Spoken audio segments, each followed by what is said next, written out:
tava kathamritam tapta jivanam kavibiriditam kalmashapaham Shravanamangalam Srimadatam Bhuvi Ganantiye Bhurida Janaha. Good evening, everyone. Welcome to our ongoing class on the Gospel of Sri Ramakrishna, one of the foundational scriptures in our great tradition. Today we'll be discussing Sri Ramakrishna's visit to a great personage, Ishwarchandra Vidyasagar. He was an older contemporary of Sri Ramakrishna, so he was born in 1820 and passed away in 1891. Sri Ramakrishna, of course, was born in 36. So 16 years, he's 16 years younger than Vidyasagar. So keep that in mind. I think that's significant.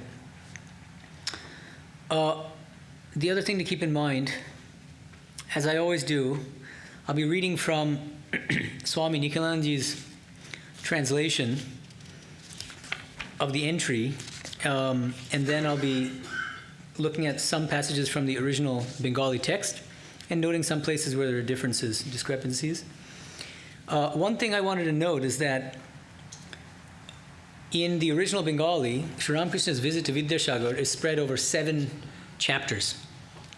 Each chapter has a different title.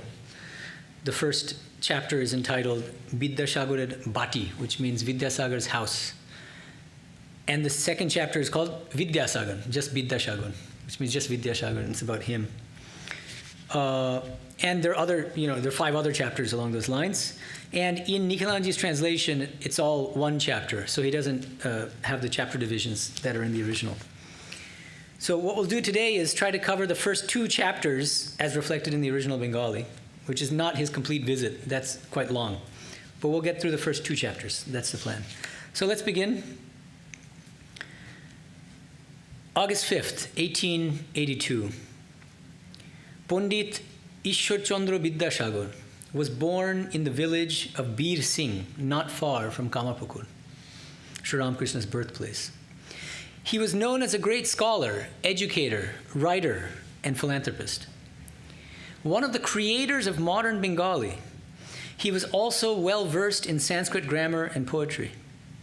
His generosity made his name a household word with his countrymen, most of his income being given in charity to widows, orphans, indigent students, and other needy people. Nor was his compassion limited to human beings. He stopped drinking milk for years so that the calves should not be deprived of it. And he would not drive in a carriage for fear of causing discomfort to the horses.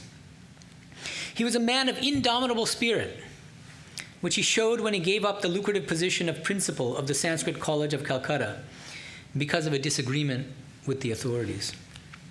His affection for his mother was especially deep.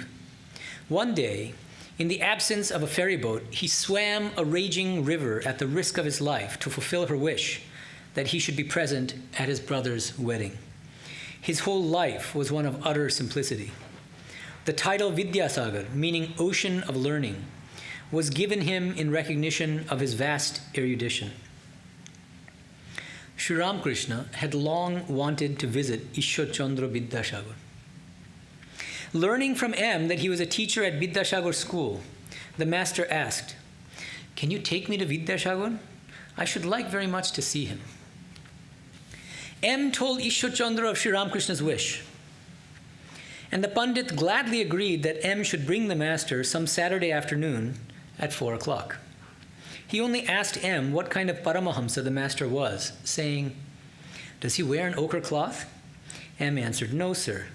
He is an unusual person. He wears a red-bordered cloth and polished slippers.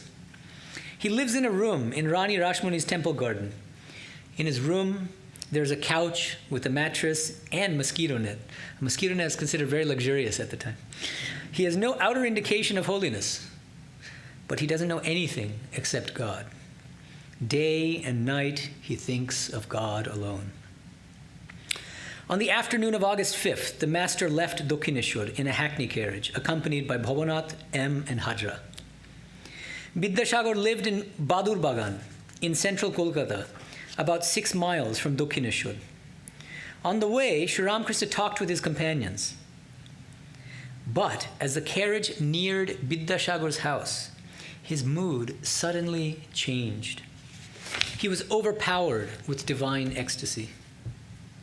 Not noticing this, M pointed out the garden house where Raja Ram Mohan Roy had lived. Ram Mohan Roy was a famous founder of the Brahma Samaj movement. The master was annoyed and said, "I don't care about such things now." He was going into an ecstatic state. The carriage stopped in front of Vidyasagar's house.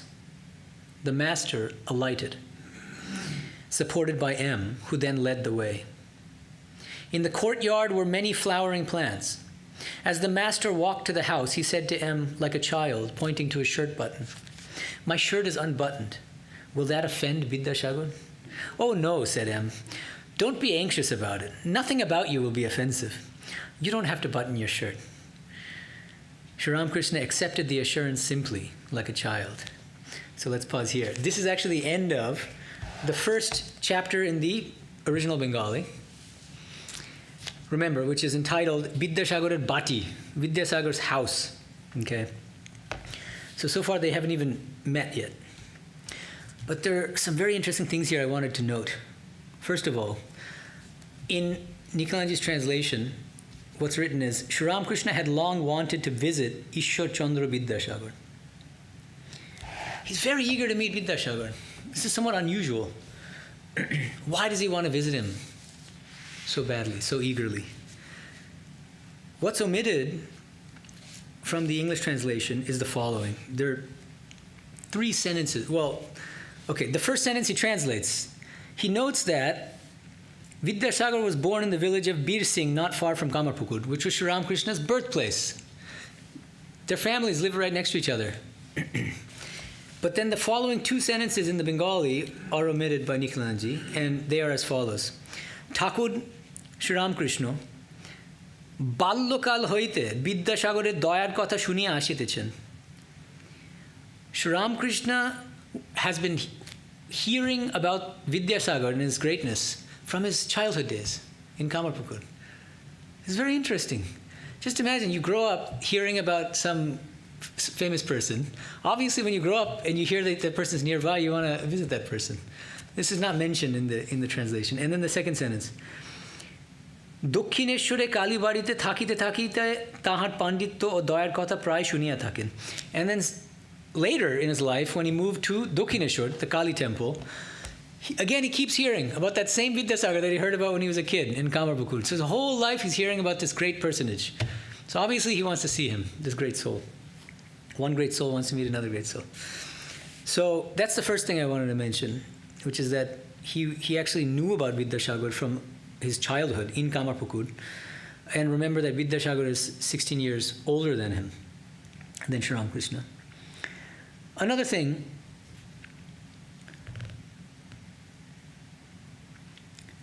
this first paragraph in the English translation is actually a condensed combination of 2 full paragraphs in the original Bengali. And the 2 paragraphs do say 2 different things. So on the one hand, there's one paragraph in the Bengali where M is describing all of Vidyasagar's great qualities. His compassion, his learning, his strength, his independence of mind, and so on and so forth. And Nikhilanji translates some of it, but not all of it. And I'll give you an example.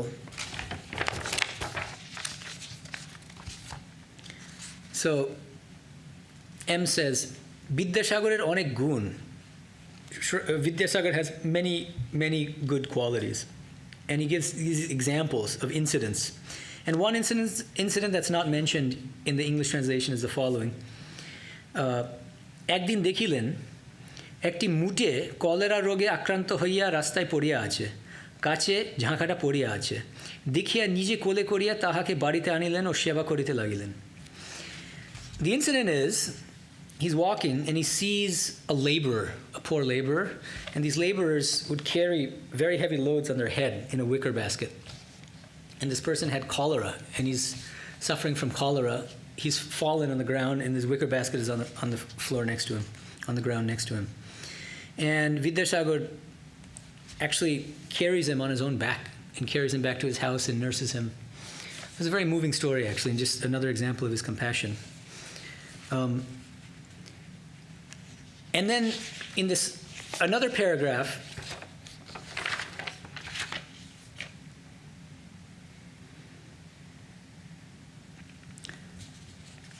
well, let me put it this way. So remember, the first chapter in the original Bengali is called Vidyasagar Bati, Vidyasagar's house. And M was a master at painting scenes, kind of sketching a picture. And so what he's, in the original Bengali, I can't go through the whole thing. It's almost like in a good movie where it's like you pan in first to like, you enter the door of the house and then you start showing this is the living room and then this is the kitchen. So he's doing this thing and he's like doing a kind of walking tour of his house until he alights on Vidyasagar's table, his writing desk. And it's full of papers. And it's in that context that M asks in the original Bengali, টেবিলের উপর যে পত্রগুলি চাপা রহিয়াছে তাহাতে কি লেখা রহিয়াছে. After like a camera zooming in on the table, then he asks, what kind of papers are on that desk of his? And then the answer is, he gives this beautiful paragraph. It's very poetic. The whole paragraph is, most of it is omitted. It's bunch of needy people writing letters to Vidyasagar for help of different kinds, monetary help and other kinds of help. A poor widow who's asking for money because she can't make ends meet, students who can't afford their tuition and asking him. And so a lot of that is omitted from the English translation. And so Niklanji omits some things, and also he rearranges passages and sentences. So it's impossible for me to actually go through line by line because it would be too much. But I just wanted to point out some of the salient things. Now, when he's riding in the car, he's very sort of sociable, he's talking, giggling like a child. And then, it's noted, M notes, as the carriage neared Vidyasagar's house, his mood suddenly changed. We don't know why. Sometimes you'll find that Sri Ramakrishna sees something which evokes a spiritual mood. He once went to the zoo in Kolkata. When somebody proposed it, he's like a child. Yeah, let's go to the zoo. So they walk into the zoo. The very first exhibit was a giant lion. The moment he sees the lion, he goes into spiritual ecstasy, thinking that the lion is the vehicle of Durga, Mother Durga, the goddess. And he says, I couldn't, proceed in the zoo any further. He had to be taken back home after that. So sometimes, and then there's another interesting case where he's walking in Kolkata and he sees this young British, non-Indian boy, leaning against a tree. Like this. He looks at this boy, immediately thinks of Krishna, goes into samadhi. So that's one kind of circumstance. He'll see something that triggers the divine ecstasy. In this case, it's not specified, which is interesting. We don't know. Maybe there was no trigger. Sometimes he'll just go into... His greatest struggle was to pull the mind down, actually. It's the opposite of us. We're struggling to bring our minds up. He's desperately trying to bring his mind down, so he actually has to manufacture desires. Like, I want to drink water. I want to have a sweet. Like, he'll invent these desires so that he can bring his mind down. Usually just soaring into this transcendental plane.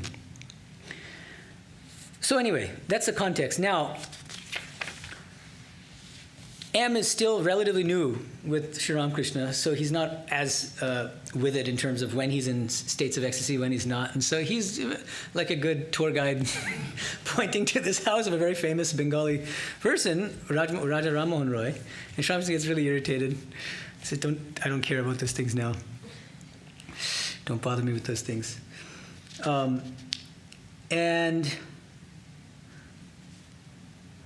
Okay, so why don't I now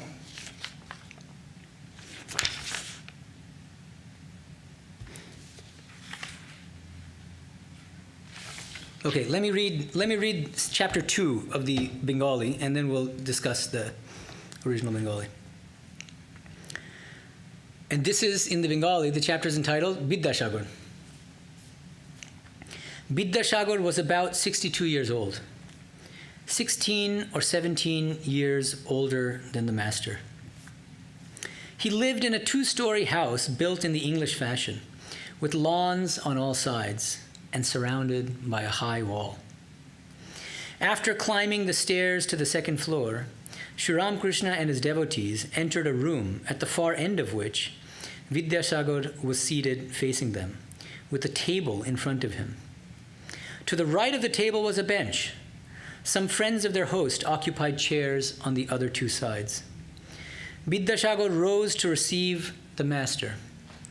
Sri Ramakrishna stood in front of the bench, with one hand resting on the table. He gazed at Vidyasagar as if they had known each other before, and smiled in an ecstatic mood. In that mood, he remained standing a few minutes. Now and then, to bring his mind back to normal consciousness, he said, "I shall have a drink of water." In the meantime, the young members of the household and a few friends and relatives of Vidyasagar had gathered around. Sri Ramakrishna, still in an ecstatic mood, sat on the bench.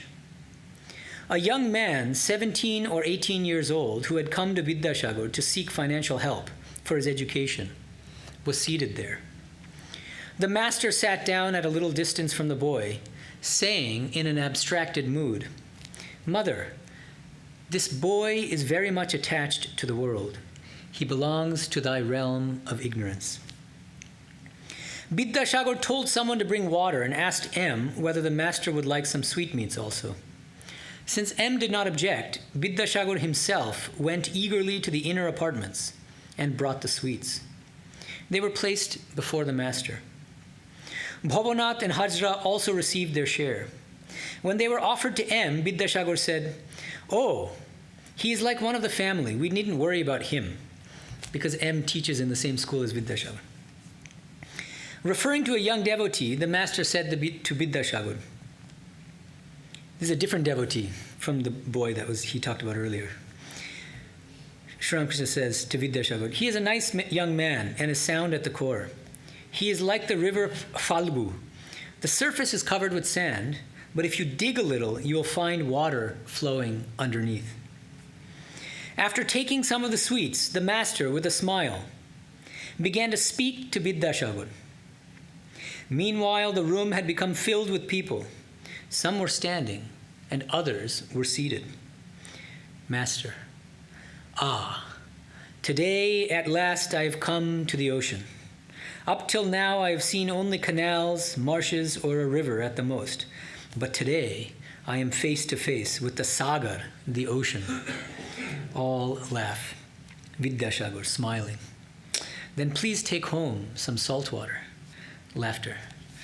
Master: "Oh no, why salt water? You aren't the ocean of ignorance. You are the ocean of Vidya." He's punning on his name. We'll get to this. It's impossible to translate because he's punning on his name, Vidya Sagar, which means literally the ocean of knowledge. "Oh no, why salt water? You aren't the ocean of ignorance. You are the ocean of Vidya, knowledge. You are the ocean of condensed milk." This again sounds really weird in English. Anyway, all laugh. Vidyasagar: "Well, you may put it that way." The Pandit then became silent. Sri Ramakrishna said, "Your activities are inspired by sattva. Though they are rajasic, they are influenced by sattva. Compassion springs from sattva. Though work for the good of others belongs to rajas, yet this rajas has sattva for its basis and is not harmful. Shuka and other sages cherished compassion in their minds to give people religious instruction, to teach them about God. You are distributing food and learning. That is good too. If these activities are done in a selfless spirit, they lead to God. But most people work for fame or to acquire merit. Their activities are not selfless. Besides, you are already a siddha." Here, Nikhilanji adds a helpful footnote. Siddha, literally perfect or boiled. It could mean either boiled, like you boil vegetables, or a perfect soul. The word is applied both to the perfected soul and to boiled things. Like in Hindi too, presumably. Right? Yeah. Vidyasagar: "How is that, sir?" Sri Ramakrishna, laughing. "When potatoes and other vegetables are well cooked, they become soft and tender. And you possess such a tender nature. You are so compassionate." Laughter. Vidyasagar, laughing. "But when the paste of kalai pulse is boiled, it becomes all the harder." Sri Ramakrishna. But you don't belong to that class. Mere pundits are like diseased fruit that becomes hard and will not ripen at all. Such fruit has neither the freshness of green fruit nor the flavor of ripe. It's like some of the fruit we get here at breakfast. Anyway. Vultures soar very high in the sky, but their eyes are fixed on rotten carrion on the ground. The book learned are reputed to be wise, but they are attached to woman and gold, Kamini Kanchan. Like the vultures, they are in search of carrion. They are attached to the world of ignorance. Compassion, love of God, and renunciation are the glories of true knowledge. Vidyasagar listened to these words in silence. The others too gazed at the master and were attentive to every word he said. And this is where chapter 2 of the original Bengali ends. And then chapter 3 begins, and they dive into this very, very deep conversation, spiritual and philosophical conversation. And that's why the title of chapter 3 is Thakur Sri Ramakrishna, Gyan Yog ba Vedanta Vichar. He's teaching about Jnana Yoga, the path of knowledge, and Vedantic reasoning. So that will be for next time. So let's talk a little bit about this chapter 2.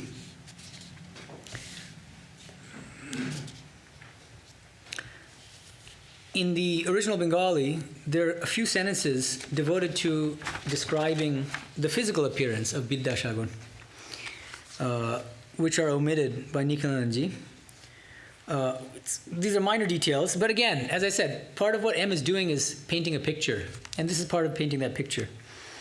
So I'm not going to read the physical description of what he's wearing. But there are some interesting details and little discrepancies, like about that first boy that he saw, who by whom he was not very impressed. I'll remind you of what's written in the English. A young man, 17 or 18 years old, who had come to Vidyasagar to seek financial help for his education, was seated there. Now, this is what the English says. The master sat down at a little distance from the boy, saying in an abstracted mood, Mother, this boy is very much attached to the world. He belongs to thy realm of ignorance. Now, what is said is, in the Bengali, first of all, remember, he's in a state of spiritual ecstasy. That's the context here. I mean, he's not on a normal plane. He's peering right in this boy's soul. Thakur bhavavishta hoiya bencher upor boshitechen. Bhavavishta. It means he's in a state of spiritual divine ecstasy. একটি 17-18 বছরের ছেলে সেই বেঞ্চে বসে আছে বিদ্যাসাগরের কাছে পড়াশোনার সাহায্য প্রার্থনা করিতে আসিয়াছে. Now, this is what's omitted from the English. Thakur ভাবাবিষ্ট. So he's in ecstasy. ঋষির অন্তর্দৃষ্টি. ছেলের অন্তরের ভাব সব বুঝিয়াছেন. ঋষির অন্তর্দৃষ্টি. This is very interesting. What M says is, after saying that Sri Ramakrishna is in a state of spiritual ecstasy, M says, Rishir Antardrishti, he has the inner vision of a Rishi, of the great spiritual sages of the past. Chelir Antared Bhab Shab Bujiachen. He could immediately understand the inner stuff of that boy. That's the context. And Nikhilanji renders this as saying in an abstracted mood, which strikes me as misleading. It might seem like he's saying it kind of in a distracted way or something, but actually he's in a state of ecstasy, peering directly into this boy's soul with the eyes of a rishi, of a great sage. So I think that's an important detail.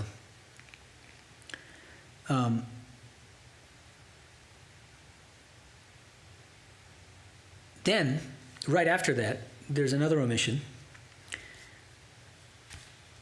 So after Sri Ramakrishna makes this remark that this boy belongs to Divine Mother's realm of ignorance, M asks a question which Nikhilanji omits. And the question is interesting. যে ব্যক্তি ব্রহ্মবিদ্যার জন্য ব্যাকুল নয়, শুধু অর্থকরী বিদ্যা উপার্জন তাহার পক্ষে বিড়ম্বনা মাত্র, এই কথা কি ঠাকুর বলিতেছেন? M is asking, well, why is Sri Ramakrishna saying this? He's being a little harsh, isn't he? And M speculates, he asks this question, he says, is Sri Ramakrishna criticizing him because he only cares to study, he wants money from Vidyasagar for his studies, only for a breadwinning, just for so he can earn a living, but without really thinking about the higher spiritual aims of life. This is what Sri Ramakrishna could see, that he's very worldly minded, that he's only interested in money, money, money.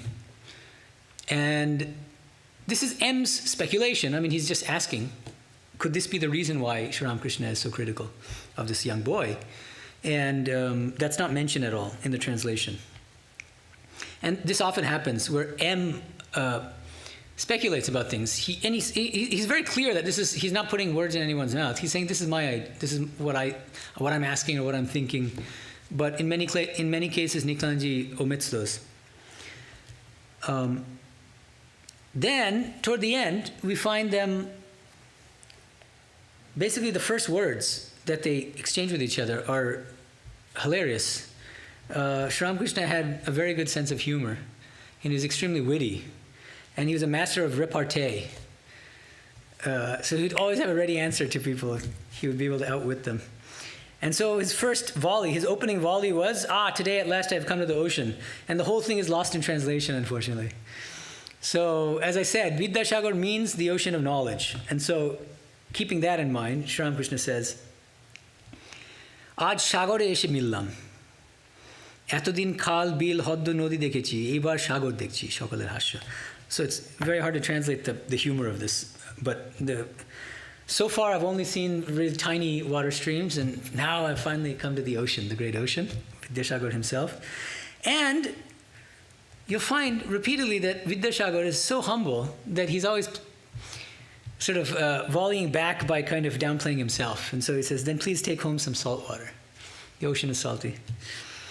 And Sri Ramakrishna, not to be outdone, then he says, why salt water? You aren't the ocean of ignorance. You are the ocean of vidya, knowledge. You are the ocean of condensed milk. So what is this condensed milk and these other things? Ocean of vidya.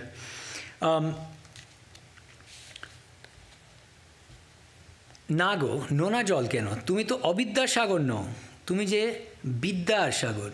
You are not the ocean of avidya. That's the term. You are the ocean of Vidya. You are Vidya Sagar, so you're the ocean of Vidya. So why should you be salty? You're the opposite of salty. Tumi ki samudra, because condensed milk is sweet. But what's missing from, I mean, as I said, it sounds odd, an ocean of condensed milk. Who would want to wade in an ocean of condensed milk? But in Hinduism, Vishnu, the great deity Vishnu, he reclines on a shesha, on a serpent bed, on the Kshir Sagar. So it's his place of abode, basically. He dwells on this infinite ocean. So Sri Ramakrishna is making a kind of a spiritual reference here as well. That you're a very spiritual person. And he'll go on to explain further why. And Sri Ramakrishna explains very beautifully. I mean, Sri Ramakrishna rarely praises people in this way. He could clearly see very, very deep spiritual qualities in Vidyasagar, which is part of the reason why he wanted to meet him. Another thing I want to bring your attention to, remember, Vidyasagar is, 16 years older than Sri Ramakrishna. And in Bengali, like in German, French, and in other Indian languages, there are two different ways of addressing other people. There's a respectful way, formal way, and then there's an informal way. And so in Bangla, if you're speaking to somebody who's respected, senior, elder, you say apni. You refer to them as apni. I refer to Sarvadevanaji as apni, Sumanasaji as apni. But if it's somebody around my age or below me, then I'll say tumi, you, the informal you. And here, strikingly, Sri Ramakrishna, right off the bat, refers to Vidyasagar as tumi. And again, that you can't translate that. But that's significant, because that dovetails well with that statement earlier, when Sri Ramakrishna first lays eyes on him. And M notes, it's as if they'd known each other for a long time. So there's some deep connection between the two of them, starting with the fact that he grew up in Kamapukur, which is near Vidyasagar's village, that he's been hearing about Vidyasagar for such a long time, There seem to be something like, I don't know if you want to say soulmates, but in any case, that there seems to be some bond between them. Because there are places where Sri Ramakrishna will talk to his elders using the formal kind of address, the apni. When he talks to the parents of some of the boys who would visit him, for instance. So it's not that he never used the apni, the formal way of addressing. But in this case, no question, it's tumi. It's like they're longtime friends. So that's a nice touch also in the Bengali. Now, this paragraph where Sri Ramakrishna is praising Vidya Sagar, he brings in 3 gunas. The 3 gunas play a very prominent role in Sri Ramakrishna's teachings. He brings them up in many, many different contexts. You'll find that these 3 gunas are discussed in detail also in our great scriptures, especially Bhagavad Gita, in many, many places. Why is it so important? Why does Sri Ramakrishna emphasize the gunas so much? What are these 3 gunas? Sattva, Rajas, and Tamas, right? What are the characteristics of these 3 gunas? Basically, these are, I like to think of, sometimes gunas is translated as quality, but I think a better translation might be energy. 3 energies. And these energies manifest in human beings in different ways, in different forms of behavior. How does the energy of tamas manifest? As laziness, as procrastination, as delusion, as confusion, as brain fog, and other things.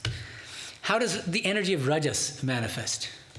As being full of passion, desire, activity, being a busybody, wanting to do this, being full of ambition, being a little cutthroat even, egoism, arrogance, all these are manifestations of rajas. What are the manifestations of sattva? The energy of sattva, there's a humility, calmness, less of a tendency to show off, and many other spiritual and ethical qualities, a certain kind of compassion, and absolutely no desire to show your virtues, but you actually kind of actively hide your virtues. That's also a sign of sattva.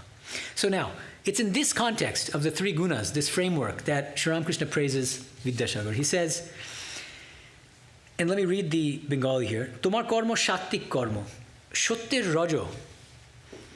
The English is, your activities are inspired by sattva. Though they are rajasic, they are influenced by sattva. This is the translation. But the original Bengali sentence is shottir rajo. That's it. It's a very succinct statement. Shottir rajo. The work you're doing, O Vidyasagar, is sattvic. It's shottir rajo. In Bengali, that literally means it's the rajo guna, the rajas of sattva. So it's sattvic, but it's a rajasic kind of sattva. That's the idea. Shottugun theke daya hoy. Compassion comes from shottugun, from sattva guna. দয়ার জন্য যে কর্ম করা যায় সে রাজসিক কর্ম বটে কিন্তু এই রজগুণ সত্যের রজগুণ এতে দোষ নাই. There's no harm in engaging in rajasic activities which are, or they're sattvic activities which are inflected by rajas, you can say, because it's motivated by compassion. Then he says something really interesting toward the end about karma. He says all the stuff you're doing is wonderful as long as you can do it in a nishkama spirit, without desire, nishkam. He says, nishkam korte parlei ete bhagavan labh hoy. Keo kore namer jonno, punner jonno, tader kormo nishkam noy. Okay, so what he's saying, Niklanji translates this as, you are distributing food and learning. That is good too. If these activities are done in a selfless spirit, they lead to God. But most people work for fame or to acquire merit. Their activities are not selfless. Here, okay, so what he's saying is there are different reasons why people engage in activities. Most people don't engage in work in a selfless way. But what are their motivations usually? He gives 2. Sri Ramakrishna says either they work for fame, for their own glory, and then he adds, or to acquire merit. What's the original word for merit?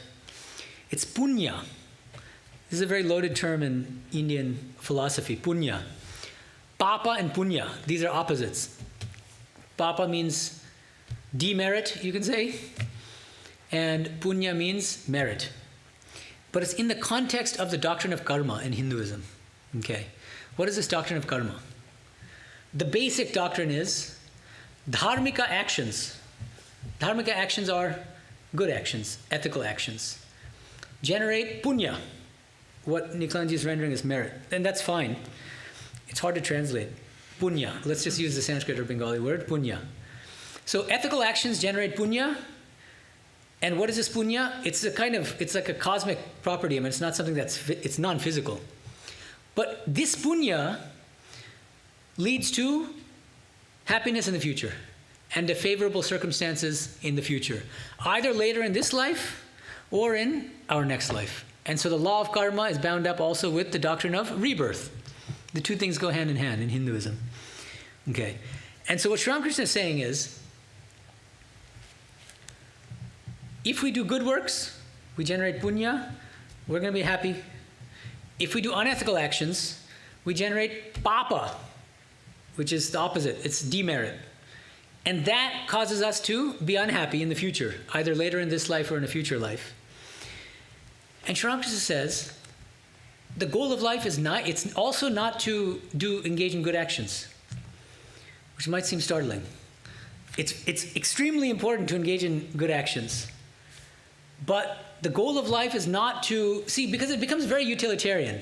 I do good in order to be happy in the future. You can say that's just a kind of a higher form of selfishness in a way, or a higher hedonism. But it's still hedonism. That's not the goal of life according to Hinduism. What Sri Ramakrishna is reminding Vidyasagar, reminding all of us, is that the goal is not doing good actions so that we can be happy, but transcending good and evil by doing the work in a nishkama spirit. This is what the Gita teaches again and again. If you read the Bhagavad Gita, it means don't have any desires. You shouldn't even have the desire to generate punya by doing good things, because that itself is, as I said, it's a kind of higher hedonism. So you have to renounce even that tendency. And if you can really do that, then you can break the bonds of karma. You can break the chains of karma. So the only way to get out of this cycle of karma and rebirth is by engaging in work in a nishkama way. Many people think that, this is a very common mistake among spiritual aspirants. They think that there are certain activities which are inherently spiritual. I sit in my shrine, I do my meditation, my japa, this and that, I pray. And then there are other activities which are worldly, non-spiritual. But that's completely wrong. Because there are very, quote-unquote, externally spiritual activities which can be done in a very selfish spirit, and then that becomes a source of ego. And it'll lead to further bondage in the world. And then there are very seemingly ordinary things, going to work, raising your kids. If you do it with a spiritual attitude, that itself becomes the highest spiritual practice. That's the right attitude. That's why Krishna says in the Bhagavad Gita, Yat karoshi yadashnasi yadjuhoshi dadasi yat tapassi kaunteya tat kurushva madarpanam. Whatever you do, O Arjuna, whatever you eat, whatever you drink, whatever you do in the course of the day, offer it to me. And through that, you will come closer and closer to me. So that's a very important lesson. So he's telling Vidyasagar. Now, why does Vidyasagar need to hear this? Because, of course, the more famous you become, the more dangerous it is, in a way. Because everybody's praising you. To the point where Sri Ramakrishna is hearing about his greatness in his own village, Kamapukur. And the activities he's doing are externally, extraordinarily, there aren't many people on earth who are as generous as him in that way. Giving 90% of his salary to the needy, devoting his whole life to service, basically. But Sri Ramakrishna is asking him, not in a critical way, but just saying, just be careful and always examine your motives. Because even if externally what you're doing is incredibly compassionate and all that, if the attitude has even a trace of ego in it, that's going to hold you back. So Sri Ramakrishna recognizes that he's already very spiritually evolved, but that he needs one extra little push. That's how I see it. So this should not be taken to mean that Sri Ramakrishna is somehow discouraging him from engaging in compassionate work. That would be a serious mistake. Sri Ramakrishna was a Jagat Guru. He was an incarnation. He could see into people's souls, and he saw that he was already such a pure soul. That's why in the very next sentence, you are already a Siddha, he tells him. And punning on the Bengali/Hindi word Siddha, which means both boiled and perfect. So he recognizes he's already perfect, but just he doesn't know it yet, and he has to just take one more step in that direction. And again, you find Vidyasagar's humility, because Sri Ramakrishna says, when potatoes and other vegetables are well cooked, they become soft and tender, and you possess such a tender nature. You are so compassionate. And then Vidyasagar says, but when the paste of kolai pulse is boiled, it becomes all the harder. Again, this is lost in translation, but it's a certain kind of dal, lentils, which if you boil it, actually becomes harder rather than soft. So he's always kind of playing down his own spiritual qualities. And then Sri Ramakrishna says something I think very important about a true pandit. Pandit itself, the word has now, I think it's probably in the Oxford English Dictionary at this point. You know, people on the news call each other pundits. So it's kind of, so, but at that time, it meant a learned person. But in the original, like, etymological sense, it means a wise person. And Sri Ramakrishna is pointing to the etymological meaning of the word. And what he says is, Shudu Pondit Gulo Dorkacha Pada, Na Edik Na Odik, Shokuni Khub Unchute Uthe, Tar Nojor Bhagare. Jara Shudu Pondit, Shuntei Pondit, Kintu Tader Kamini Kanchane Ashokti. See, he's saying a pandit, in the pandit who only has book learning, but who has not been able to renounce the two fundamental pillars of the ego, which are lust and greed. That person does not qualify as a real pandit, actually. So the true meaning of pandit is not just book learning or scholarship, but renunciation, detachment, devotion. So that's really important to keep in mind. And he's praising Vidyasagar for being a true pandit in the true sense.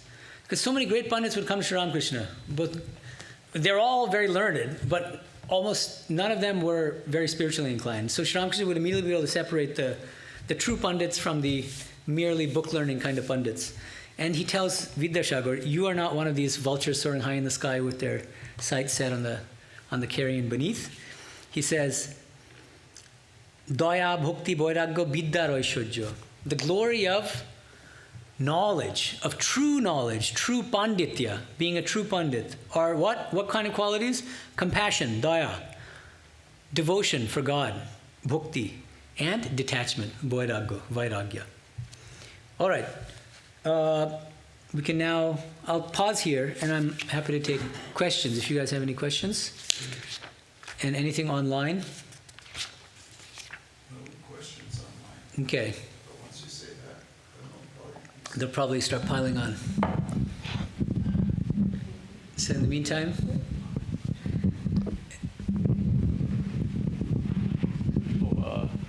actually, I wasn't intending on asking one, but well, go ahead. There was a question that came to mind. So I believe from reading a little further ahead that Vidyasagar was maybe an atheist. Is that? Agnostic, I think, would be more appropriate to say. Yeah. Yeah, and yeah. But that didn't change, I guess, either his attitude or Sri Ramakrishna's estimation of him. No, although, yeah, I mean, he does. We'll see in the ensuing dialogue that Sri Ramakrishna does say things like, "You're already pure, but there's, and you know, you have the divine within you, and you just don't know it yet. It's like you're just almost there, and you have to remove this final film of impurity to recognize what you truly are." That's why he's pushing him so hard on this. You know, all the stuff you're doing is great, but just make sure that the motive is absolutely pure. We'll come to that. I mean, I don't want to give away too much. Yeah.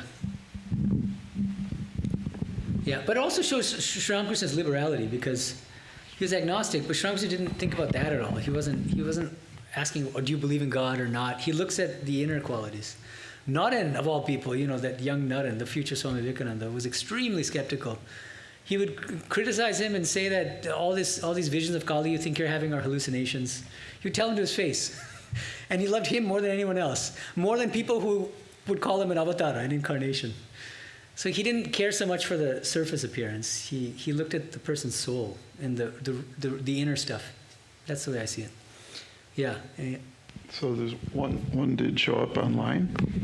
It says, Maharaj, when you talk of egoism, is the I, which is it the I that wants things in the world actually the Atman occluded by Maya? Mm-hmm. Is the Atman actually occluded by Maya? Yeah, I think I get the question. What is that I, this I sense? I think what Sri Ramakrishna says is, look, right now, the I of an ordinary person is the bodhyatami. He used the term bodhyatami, the rascal I. The I which is attached to worldly things.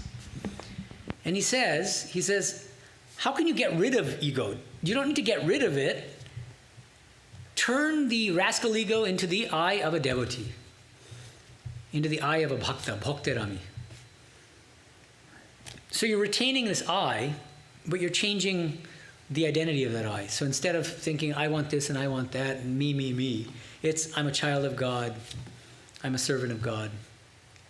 So that same I, if you can just give it a spiritual turn, then it can become a very potent means of making spiritual progress. So coming back to this question, so is the I, the Atman, sort of bounded by Maya? In a certain sense, it's more, we're the Atman, and the problem is we don't know it. So it's because of these layers of impurity covering over this Atman that we think that we're bound to this world, that we don't know God, that we haven't realized God. In fact, there's a beautiful incident when somebody asked Swami Vivekananda, how can we cultivate bhakti? How do we cultivate devotion toward God? And he says, you're already bhaktas, but you don't know it because there are these layers of impurity covering over that love of God, that bhakti. So through any of the yogas, through any of the 4 yogas, you can purify the mind and heart, remove those layers of impurity, and then that love of God, which is already innate within us, will manifest. You'll allow it to manifest. So I think that would be the answer, I think. Another question is, would it be correct to say that Sri Vidya Sagar was obsessed with being and doing good? I don't think that's fair. Obsessed is kind of too negative a word. Because if you want to be obsessed, that's not a bad thing to be obsessed with. As I said, any good guru will tailor his or her instructions, advice to the person. And it's very hard for us to even think about even Vidyasagar's mindset. I mean, this person who very spontaneously is so compassionate. So it's easy for us to judge and say that, well, he's taking him down. Sri Ramakrishna is taking him down a few notches, but we need to be. I mean, we're far below Vidyasagar, most of us. So no, I don't think it's about that. It's just Sri Ramakrishna. Look, I mean, he was equally loving toward Girish Ghosh, who was an alcoholic and would visit brothels, and so he takes people where they are and tries to raise them up. That's the idea. And in the marathon, you need to complete the 26.2 miles. Some people are at 26 and they just need to be push that extra 0.2. Other people are at mile 1. Some people haven't even started the race, they're sleeping. And so he's not going to give the same advice to each of those people. That's the thing to keep in mind, I think.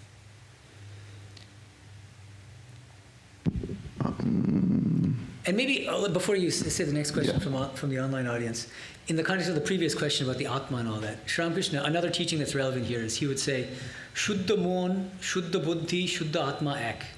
The pure mind and the pure buddhi, pure intelligence, and the pure Atman are one and the same. What do you think he meant by that? This is one of his more cryptic teachings, but what do you think he meant by that?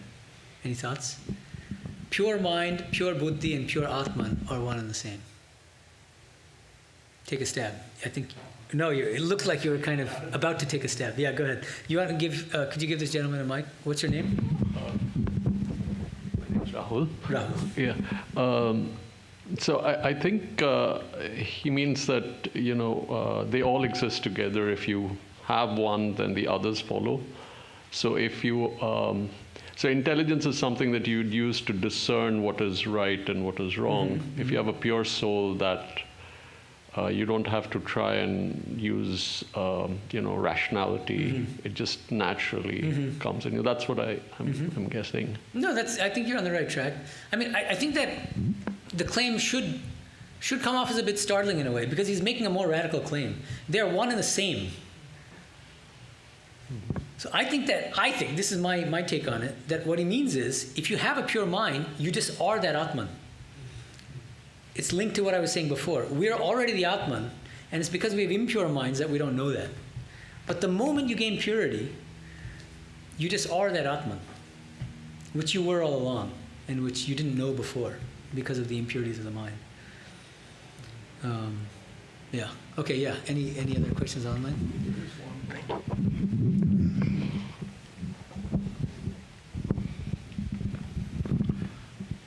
Could you please explain the reason Thakur was critiquing the young man in Vidyasagar's parlor? Was it simply to illustrate Thakur's ecstatic state? No, it's certainly not that. I thought that I had explained it because in the Bengali original, M actually gives a context, which is that he was in a state of spiritual ecstasy. He was looking directly at this boy's inner soul. And even though externally it's like this, there's this poor boy who's coming to Vidyasagar for money for some studies, which there's nothing wrong with that. But M adds, Rishi Drishti, he has the eyes of a rishi, and he can see the kid's inner motives, basically. And so he's criticizing the kid's inner motive. He wants to study only for making money and not for any higher spiritual purpose. That's the main reason why he's criticizing him. And of course, criticism is not, this is not worldly criticism. This is criticism which is meant to help the person, right? I mean, give them a push toward God in the right direction. And yeah, it's unclear it's not clear whether the kid hears this. He must have, but it's not mentioned what the kid might be thinking. But anyway, yeah. So any questions from the in-person audience? No? We're good? No? Looks like you sort of have a question. Yes, you sort of do. All right, ask it. No, really? No. Ask it. No. No, do you have a question? Okay. Give it to her, yeah. Okay.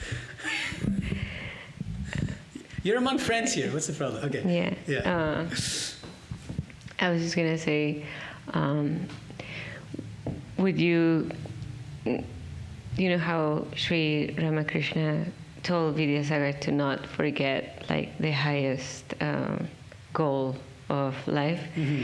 And in that sense, I was thinking that if someone were to do good, but with their motive being like liberation, would it be selfish? That's a very interesting question. Is the desire for liberation a selfish goal? So Sri Ramakrishna, he's asked this basically, but just instead of being asked about liberation, he's asked about whether the desire for God falls under, is like similar to other desires. And his answer is no. That's the one kind of desire which is pure and which will actually give you liberation. But that's a very good point, because he's saying nishkam, you should do your work in a nishkama spirit, which means without any desire whatsoever. And then you're wondering, well, what if you're doing it out of desire for God or desire for liberation? And if you combine this teaching with his other teachings, I think what you get is that he puts that desire for God, the desire for liberation, what's called in Vedanta mumukshutva, intense desire for liberation. He puts that in a different category. And he says that this desire is not a harmful desire, unlike the other kinds of desires. So I think this is a good example of how if we take one of his teachings in isolation, we will get a one-sided picture. But if we take different teachings and try to reconcile them, put them together, then we get a more complete picture. So I think in this case, he's saying work in a nishkama way.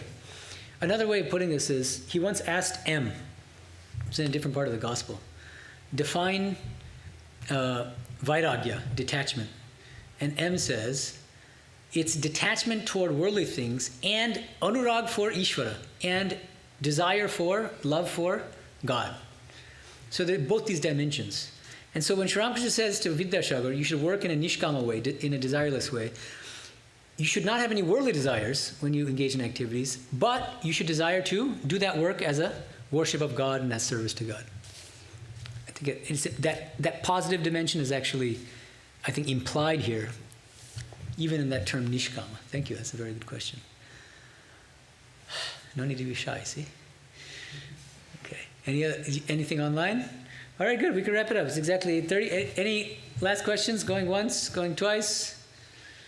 All right, so probably next month we'll be continuing with this really wonderful encounter with Vidya Sagar. They're very profound discussions, and we've just